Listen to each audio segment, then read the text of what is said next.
Know your company में आज हम बातचीत करेंगे गल्फ ऑयल लुब्रिकेंट के बारे में। लुब्रिकेंट क्षेत्र की भारत की एक दिग्गज कंपनी और कंपनी का कारोबार लुब्रिकेंट्स के उत्पादन और मार्केटिंग का है। ये ऑटो इंडस्ट्री, बैटरी और मरीन के लिए प्रोडक्ट बनाती है।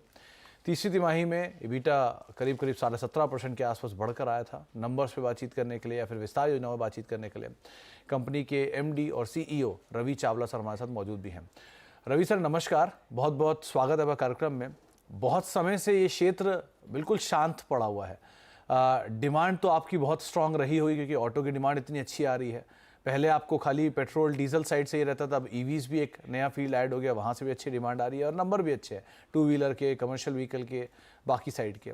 इनपुट कॉस्ट स्टेबल हो चुका है, क्रूड क्योंकि उतना वॉलेटाइल नहीं जितना हम पहले देख कर आ चुके हैं। इस सिचुएशन सिनेरियो में, गिवन सिचुएशन में अभी क्या हालात हैं सेक्टर के, कैसे आप पॉइज्ड अप हो, क्या हालात है अभी? देखिए, जैसे आपने बताया कि इस सेक्टर में अब हम देख रहे हैं ग्रोथ अच्छी हो रही है और एक स्टेबल सेक्टर है।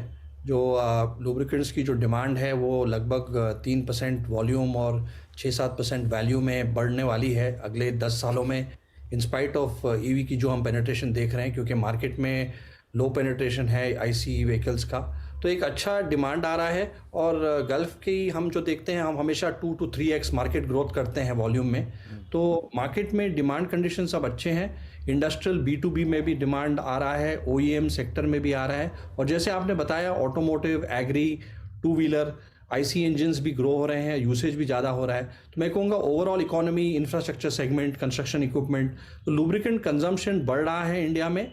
और एक मैं कहूँगा क्षेत्र जो लोग कह रहे थे कि इसमें ग्रोथ नहीं है, अब ज़रूर हम देख रहे हैं आगे से भी बहुत ही इंटरेस्ट आ रहा है कि ग्रोथ सेक्टर है। और जैसे गल्फ में हम देखते हैं कि हम हमेशा ग्रोथ से हम आगे रहें, कंपनी की जो परफॉर्मेंस है। तो सर एक चीज़ और मैं आपसे पूछना चाहूँगा कि हाल फिलहाल में जो कंपनी का वॉल्यूम ग्रोथ रहा है लास्ट क्वार्टर में, वो किस तरह का रहा था और क्या एक्सपेक्टेशन आप रख के चल रहे हो कि फर्स्ट हाफ के कंपैरिजन में सेकंड हाफ की वॉल्यूम ग्रोथ कैसी रहने वाली है? देखिए, हमारी जो टारगेट रहती है कि हर एक सेगमेंट्स में जो हम प्रेजेंट है, हमारी सेगमेंट वाइज स्ट्रैटेजी में हम मार्केट की जो ग्रोथ हो रही है उससे 2 to 3 टाइम्स हम करें। जैसे अगर ओवरऑल इंडस्ट्री लेंगे तो 3% ग्रोथ हो रहा है। लास्ट क्वार्टर में हमने 6% ग्रोथ रिकॉर्ड किया और हाफ वन में अराउंड 4% से ज़्यादा, 4.5%, और लास्ट ईयर हमारा 15% वॉल्यूम ग्रोथ रहा है। तो मैं कहूँगा इसमें फोकस है कि हम 2 to 3x ग्रो करें, और ये आउटलुक भी है कि हम इंडस्ट्री को देख रहे हैं कि डेफिनेटली 3% ग्रोथ हो रहा है। तो उम्मीद है कि आउटलुक हमारा वही रहेगा कि वॉल्यूम ग्रोथ अच्छा रहे। कुछ सेगमेंट्स में हमारे मार्केट शेयर अच्छे हैं, जैसे मोटरसाइकिल और डीजल इंजन ऑयल, उसमें हमारा 9% से ज़्यादा भी शेयर है, और कई ऐसे सेगमेंट्स हैं जिसमें हमारा मार्केट शेयर 5% से लेस है, तो उसमें हम कोशिश कर रहे हैं कि ज़्यादा ग्रो करें। और बोथ B2B, B2C में हम हमारे जो इनिशिएटिव्स हैं हम और OEM पार्टनरशिप्स हैं, उससे हम ऑल राउंड ग्रोथ की फोकस करें। और आउटलुक ये भी है कि हम मार्जिन थोड़ा इंप्रूव करें, क्योंकि आपने जैसे बताया कि क्षेत्र में अब स्टेबल है। बेस ऑयल, हमारी जो क्रूड से बेस ऑयल आती है वो स्टेडी है, और कुछ एडिटिव प्राइसेस ऊपर गए थे कुछ लास्ट क्वार्टर में, बट अब लग रहा है स्टेबल रहेगा और मार्जिन इंप्रूवमेंट की भी स्कोप हो सकती है। जी, तो रवि सर, क्योंकि मार्जिन पिक्चर स्टेबल है, पिछले क्वार्टर में थोड़ा तेज़ी साइड था, बेस ऑयल की कंपोनेंट और वहाँ पर ही ज़्यादा प्राइसिंग बढ़ी थी, तो अभी अगर मार्जिन की पिक्चर हम देख के चलें तो कितना मान के चले? क्योंकि 13 से 14% के आसपास के मार्जिन की बातचीत पहले आप मेंशन कर चुके हो 1-2 कॉल्स के अंदर। क्या वापस उसी मार्जिन की तरफ हम आते हुए दिखाई पड़ेंगे? ईयर एंड हम वहीं करेंगे? डेफिनेटली हमारी जो बैंड अब देख रहे हैं कि 12 to 14% हम नेक्स्ट बैंड पे जाए, क्योंकि हमारा मिक्स B2B, B2C और OEMs के साथ है, तो लैग टाइम रहता है थोड़ा प्राइसेस में। मार्केट में हम प्रोडक्ट मिक्स भी इंप्रूव करना चाह रहे हैं। तो जैसे आपने बताया, हमारा ये है कि हम डेफिनेटली हर सेगमेंट ग्रो करना चाह रहे हैं। We want to be part of all the segments, और ये 12 to 14% बैंड हमारा अभी लक्ष्य रहेगा। तो सर, क्योंकि क्रूड के प्राइसेस $75 से $85 के रेंज में कहीं घूम रहे हैं, अगर आप मोटा मोटा इवैल्यूएशन लेकर चले, आपके लिए एक कंफर्टेबल जोन क्या रहता है कि यहाँ तक अगर क्रूड रहता है तो हमें बहुत इम्पैक्ट नहीं आता या हमारे लिए मिटिगेटेड प्राइसिंग रहती है, वहाँ पर आप कितना पिक्चर मान के चलते हो? डेफिनेटली अगर $90 के ऊपर जाता है तो हम देखते हैं, but of course base oil एक तो एक लैग टाइम रहता है, एक फॉलो करता है, बट कुछ बेस ऑयल्स की भी डिमांड सप्लाई वर्ल्ड वाइड देखनी पड़ती है, इंडिया में भी देखनी पड़ती है, तो दोनों इफेक्ट आते हैं। तो मैं कहूँगा कि 90 के ऊपर जब जाएगा तो डेफिनेटली वो कुछ प्राइस इंक्रीज की बात होती है। तो अब जो रेंज है वो स्टेबल है। ओके। अच्छा, ऑटोमोटिव इंडस्ट्रियल स्पेस ये एक और प्रोमिनेंट पार्ट है। यहाँ से किस तरह की अभी डिमांड सिचुएशन बन रही है, क्योंकि एक तरफ तो नई गाड़ियों का तो है ही, प्लस इंडस्ट्रियल एक्टिविटी भी काफ़ी इंप्रूव हुई है विद टाइम। सो इधर क्या कैसे डिमांड आप देख रहे हो? देखिए हमारी जो आपने ठीक कहा, इंडस्ट्रियल जो मैन्युफैक्चरिंग सेक्टर्स हैं, स्टील, सीमेंट, जो टेक्सटाइल्स वगैरह जो भी हम देख रहे हैं, उसमें डिमांड बहुत अच्छा आ रहा है। प्लस लुब्रिकेंट्स की जो क्वालिटी है वो इम्प्रूव हो रही है, उनकी रिक्वायरमेंट बहुत क्वालिटी के हिसाब से बढ़ रही है। तो इसमें बहुत ही अच्छा डिमांड है और हमारा यहाँ मार्केट शेयर 5% से कम है।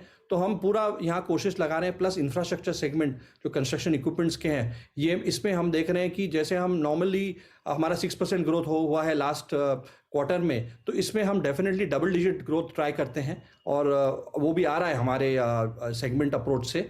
तो मैं कहूँगा कि ये सेगमेंट इंडस्ट्रियल अच्छा है, हमारे लिए भी एक अच्छा पोजीशन है। और ऑटोमोटिव में भी जैसे आपने राइट बताया कि उसमें अभी भी डिमांड है। और मैं कहूँगा 6 महीने पहले कुछ एग्री सेगमेंट या मोटरसाइकिल सेगमेंट में कुछ चैलेंजेस थे, बट अब वो भी हम देख रहे हैं कि डिमांड बहुत अच्छा पिकअप हुआ है। एग्री का पिकअप सीजन्स रहते हैं, 3 सीजन रहते हैं। मोटरसाइकिल भी हम देख रहे हैं कि कुछ हमने नए प्रोडक्ट्स भी लॉन्च किए हैं और ट्रैक्टर और एग्रीकल्चर में हमने कुछ लॉन्ग रेंज प्रोडक्ट्स लॉन्च किए हैं। तो मैं कह रहा हूँ कि इसमें भी ओवरऑल इंडस्ट्री में भी अच्छा मोमेंटम आया है और रिसेंट मंथ्स में भी हम देख रहे हैं कि मोमेंटम काफ़ी पॉजिटिव रहा है। जी सर, क्योंकि मार्केट शेयर की बात की तो आप अलग अलग सेगमेंट, सब सेगमेंट में क्या बता सकते हो कितना मार्केट शेयर अभी आप कमांड कर रहे हो और कितना मार्केट शेयर को आप टारगेट करके चल रहे हो?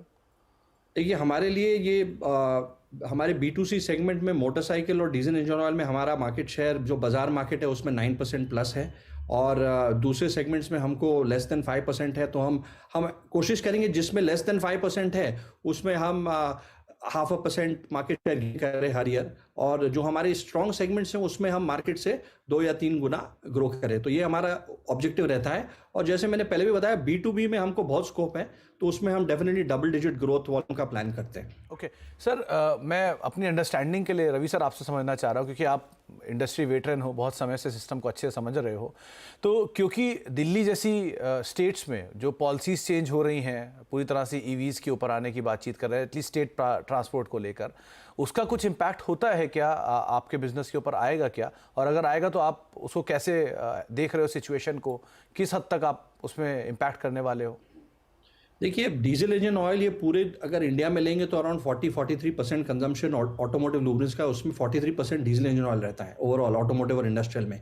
और मैं कहूँगा कि अगर बसेस वगैरह और 3 व्हीलर्स जो हो रहा है दिल्ली में कि वो ईवी में जा रहे हैं, तो डेफिनेटली उसका जो शेयर होता है वो 2-3% कम हो जाएगा, क्योंकि बसेस और 3 व्हीलर्स हैं। तो ये इम्पैक्ट पूरे इंडस्ट्री पे होगा।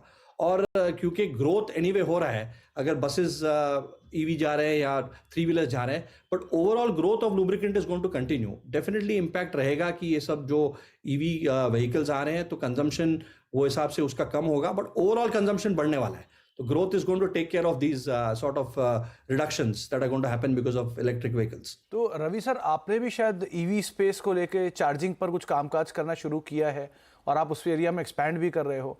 तो क्योंकि ये इमर्जिंग फील्ड है और आप इस सिस्टम में हो भी बहुत टाइम से, तो क्या ये गोइंग फॉरवर्ड इस पे खर्च बढ़ेगा? क्या है पूरा जो वेंचर है कंपनी का? देखिए हमने डेफिनेटली कुछ इन्वेस्टमेंट्स हम इस क्षेत्र में कर रहे हैं, जो हम ईवी मोबिलिटी चेन जो हम देख रहे हैं इवॉल्व हो रहा है और भारत में भी और ग्लोबली भी इवॉल्व हो रहा है। तो ग्लोबल लेवल में भी हमने एक कार चार्जर कंपनी में इन्वेस्ट किया है, इंडिया के बैलेंस शीट से भी कुछ 7.5% दिया है। और हम वन बाय वन हम लोग देख रहे हैं कुछ सेगमेंट्स में जिसमें गल्फ की ब्रांड डिस्ट्रीब्यूशन और हमारी जो स्ट्रेंथ्स है OEMs और relationships of with B2B customers, उसको कैसे लीवरेज किया जाए। तो हमने एक DC चार्जिंग कंपनी टायरेक्स जो DC चार्जर्स बना रही है, फास्ट चार्जर्स, उसमें हमने 51% स्टेक लिया है 103 करोड़ में। और उसमें हम चाह रहे हैं कि वो कंपनी हम उसको इवॉल्व करें, हमारे साथ काम करे और उसको DC चार्जिंग मार्केट जो है, फास्ट चार्जिंग जो बसेस और कार्स और डिफरेंट एरियाज़ में यूज़ होता है, उसमें ये कंपनी ने अच्छे इंस्टॉलेशन किए हैं। 500 इंस्टॉलेशंस ऑलरेडी कुछ साल 2-3 साल में इंस्टॉल किए सक्सेसफुली। तो उसको हम हमारे पार्ट ऑफ गल्फ ऑयल हम उसको कैसे आगे बढ़ाएं। और Tyrex is also very good quality, very good service in terms of DC chargers. तो ये मार्केट में हमें लग रहा है कि डेफिनेटली एक टॉप लाइन 5-6 साल में अराउंड 500 करोड़ टॉप लाइन आ सकता है बेस्ड ऑन द एवोल्यूशन।